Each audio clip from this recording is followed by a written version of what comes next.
Welcome to the Novice Builder, where every expert was once a novice.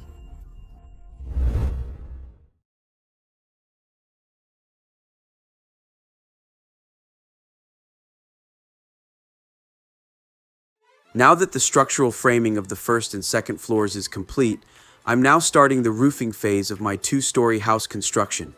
This first part will focus on the overall roofing plan and measurements, laying out where key components will go and how the roof structure ties together.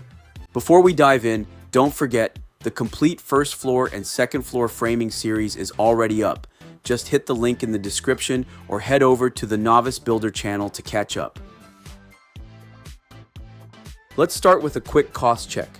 I covered this back in part 1 and part 2 of the framing series, but I figured I'd go over it again, just to keep it fresh in your mind before we dive in.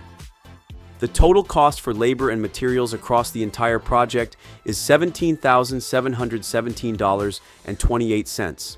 I DIY'd most of this two-story build and got a good labor discount thanks to a friend's recommendation, so this number covers both materials and the reduced labor cost. First floor came to $4,132.35 for framing, subfloor, and sheathing. Second floor framing was $5,800 for labor, plus $2,284.93 for plywood, Tyvek wrap, and hardy plank siding. Roof structure came in at $5,500, which includes the rafters, roof joists, roof plywood, and hardy plank.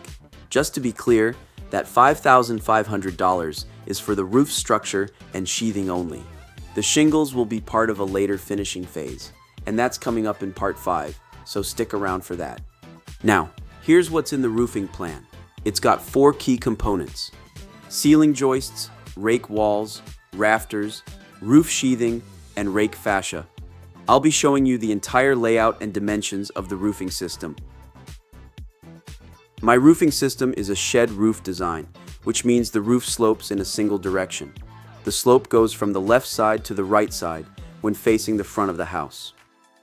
You can clearly see the roof pitch in both the left and right elevation views. The highest point of the roof sits on the right side of the house, gradually sloping down to the lowest point on the left.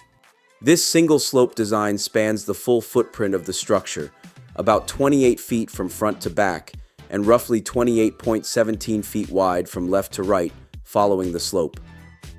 The roof has a gentle incline of approximately 1.6 to 12, or about 7.5 degrees. That gives us a total surface area of around 682 square feet, which is key for estimating materials like sheathing and roofing underlayment. In my roof framing plan, I've divided the system into 4 key components. First, ceiling joists, placed both horizontally and vertically in a grid layout, spaced 16 inches on center. They span across the roof framing to support ceiling loads, resist outward thrust from the rafters, and tie the exterior walls together for structural stability. Second, rake wall, located on the front side of the house and rising vertically to follow the roof slope. Its job is to support the angled ends of the rafters, provide bracing for the wall below, and create a solid nailing surface for the rafters overhang. Third, rafters, sloping from the high point to the low point, spaced 16 inches on center and bearing on the top plates. They transfer roof loads down to the supporting walls, define the roof slope, and provide a structural base for the sheathing. Fourth, sheathing and fascia, covering the rafters and rake wall edges with 4 by 8 foot OSB panels for the roof sheathing, which distribute loads across the rafters, provide diaphragm action for lateral stability, and form a surface for roofing materials. The rake fascia, crafted from plywood boards, protects the edges of the roof, supports gutter installation, and enhances the finished appearance. All components will be sized according to span tables and properly secured with appropriate connectors. That's it for the full roof framing plan and all the key measurements. In the next part, we'll be installing the ceiling joists and building the rake wall. Be sure to check out the links in the description below to watch my complete framing playlist or subscribe to my channel, The Novice Builder. It really helps me keep creating more helpful and engaging videos for you.